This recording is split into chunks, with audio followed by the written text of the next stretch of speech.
Mtazamaji, huku vita dhidi ya ukeketaji vikiendelea nchini, wazazi 5 wamefikishwa mahakamani wakituhumiwa kuhusika katika ukeketaji wa binti zao.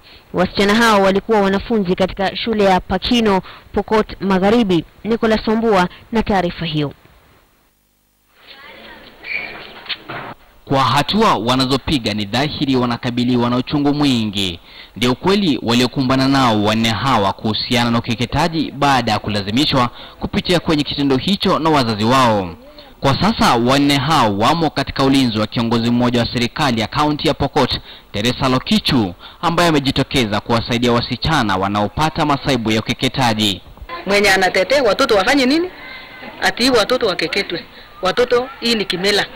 Mtu akipatikana na makosa na ashikwe, asiwajiliwe kwa sababu ni MP ama ni MCA ama ni nani. Hatua ichukuliwe. Ile kitu akastahili ni watoto shule. Sio maneno ya itairiwe au ni mali ya hali ya mali. Sio namna hiyo.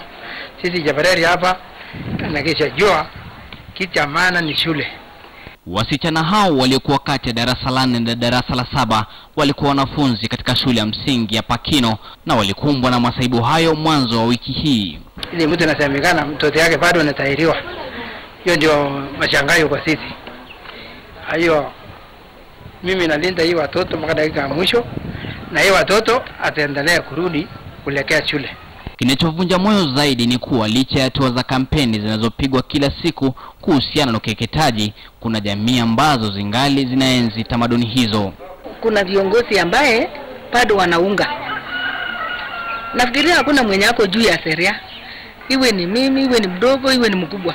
Wazazi waliohusika wamefikishwa mahakamani na kushtakiwa kwa kuwakeketa watoto wao kinyume na sheria, lakini wazazi hao walikanusha mashtaka.